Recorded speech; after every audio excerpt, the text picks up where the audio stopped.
북한 김정은 국무위원장이 2019년 완공을 목표로 역점적으로 추진했던 원산 갈마 해안관광지구가 사실상 방치 상태에 놓여 있는 사실이 최근 공개된 위성사진에서 확인되었습니다. 일부 건물은 공사가 다 끝나지 않은 채 건설 인력들이 철수한 것으로 나타났는데 과거 류경호텔의 전철을 밟는 게 아니냐는 지적도 나오고 있습니다. 첫 소식 함지하 기자가 보도합니다. 원산 갈마 해안 관광지구를 촬영한 최근 위성사진입니다. 겉으로 보기엔 번듯해 보이지만 아직 일부 건물들은 아직 공사가 끝나지 않은 듯 철골 구조물이 건물을 뒤덮고 있고 주변 도로도 정돈되지 않은 모습입니다. 관광지구 중심부에 위치한 타원형 돔 형태의 7, 8층짜리 건물의 경우 여전히 시멘트 색깔이 남아 있었고 옥상에도 철골 구조물이 설치된 상태였습니다. 그러나 주변에는 더 이상 공사가 이뤄지지 않은 듯 공사 인력이나 차량은 없었습니다. 당초 2019년 10월 완공을 목표로 했던 이 관광단지의 건물은 2020년 9월 촬영된 위성사진에도 사실상 같은 모습을 하고 있었습니다.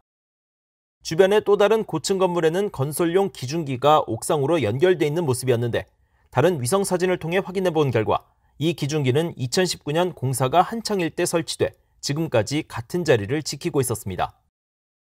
상황이 이렇다 보니 이미 완공된 것처럼 보이는 건물들도 겉공사만 끝났을 뿐 내부 작업이 이뤄지지 않았을 가능성도 제기됩니다.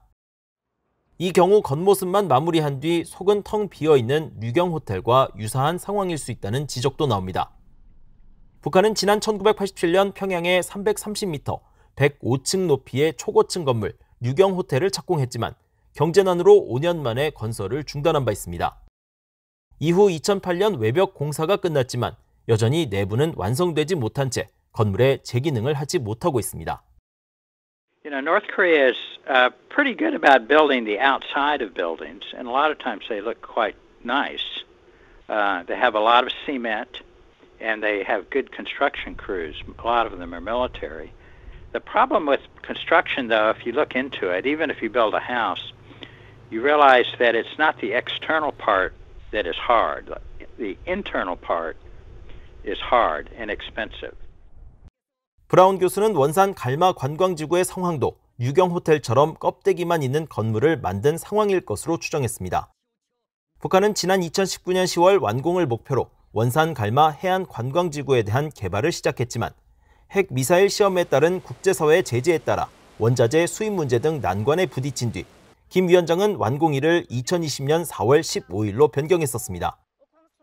그러나 신종 코로나 바이러스 사태가 불거지면서 공사 진척이 급감하면서 이번 위성사진에선 공사가 더 이상 진행되지 않는다는 사실이 일부 확인된 겁니다. 브라운 교수는 북한의 더딘 공사 문제와 별도로 원산 갈마 해안 관광지구는 국제사회 제재 등으로 정상적인 운영이 어렵다면서 특히 코로나 상황이 호전돼도 각국의 관광객들은 제재 위반을 우려해야 한다고 지적했습니다. BOE 뉴스 함지하입니다.